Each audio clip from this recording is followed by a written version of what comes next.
Shalom Sobat KKS, perkenalkan nama saya Eugene. Dan pada kesempatan kali ini saya mau men-sharingkan renungan singkat dari Yohanes 17 ayat 20-26. Tetapi sebelum itu saya mau bertanya dulu nih kepada teman-teman semuanya. Bagaimana perasaan kita kalau ada orang yang mendoakan kita? Mungkin ada yang menjawab senang, ada yang menjawab saya merasa diberkati, dan banyak hal lainnya. Terlebih, kalau yang mendoakan kita itu langsung Yesus sendiri, bagaimana perasaan kita? Kata-kata senang, diberkati, mungkin tidak akan cukup menggambarkan perasaan kita. Kita akan merasakan sukacita, merasakan diberkati yang begitu luar biasa karena Yesus sendiri yang mendoakan kita. Pada bacaan Yohanes 17 ayat 20-26, kita akan sama-sama melihat dan belajar pada saat Yesus berdoa kepada Bapa.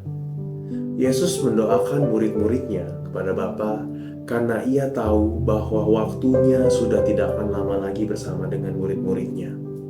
Sehingga ia berdoa dan memohonkan kepada Bapa untuk memberikan perlindungan, memberikan rahmat kepada murid-muridnya untuk melanjutkan misi mereka di dunia.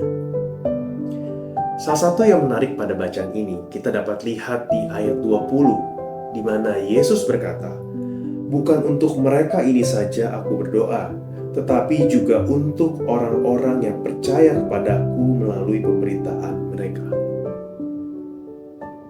Biasanya kalau kita itu berdoa, kita berdoa untuk keluarga kita, untuk teman kita, untuk orang-orang yang kita kenal dan orang-orang yang kita kasihi.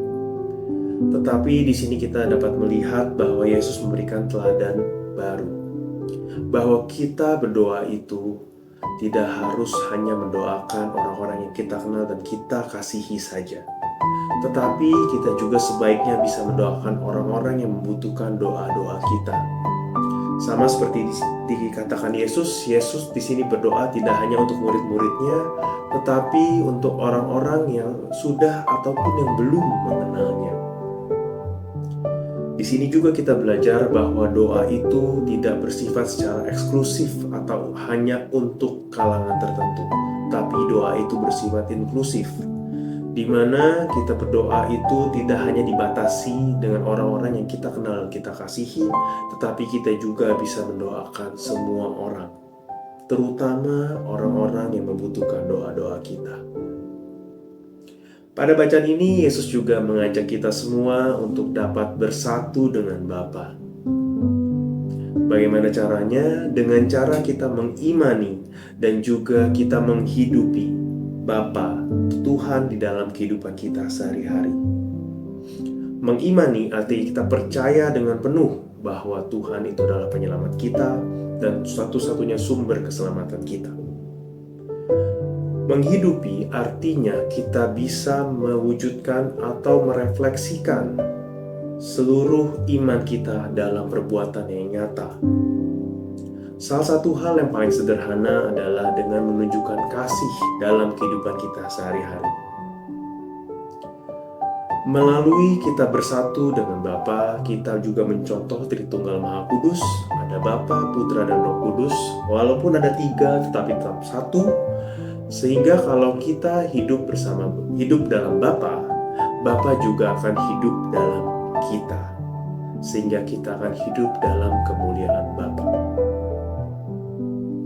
Dan untuk kita umat Katolik yang sudah mengenal Yesus, sudah mengenal Tuhan lebih dulu dibandingkan teman-teman kita yang lain, kita ini sebenarnya adalah orang-orang yang sangat beruntung. Dan Yesus mengajak kita, keberuntungan itu, berkat tersebut tidak hanya untuk disimpan kita sendiri, tetapi kita juga bisa menjadi perpanjangan tangan Tuhan untuk mewartakan kabar gembira. Wah, mewartakan kabar gembira. Mungkin tugas ini terdengar sangat sulit sekali. Tetapi sebenarnya mewartakan kabar gembira itu tidak harus dengan kita memberitakan Injil dari rumah ke rumah atau dari pintu ke pintu. Tetapi kita juga bisa menunjukkannya melalui perbuatan nyata kita sehari-hari. Dengan demikian, orang lain yang dapat melihat bahwa kita sebagai murid Yesus sebagai murid Tuhan menunjukkan kasih, menunjukkan ajaran-ajarannya dalam kehidupan kita. Sehingga mewartakan itu tidak hanya harus dengan melalui perkataan, tetapi juga bisa melalui perbuatan. Sekian renungan singkat pada hari ini. Jangan lupa berikan like pada video ini kalau teman-teman suka dengan video ini. Jangan lupa juga untuk subscribe kepada channel KKS Santo Andreas. Dan juga jangan lupa berikan komen di bawah kalau misalkan teman-teman memiliki opini atau input lainnya. Jangan lupa berdoa. Terima kasih dan Tuhan memberkati.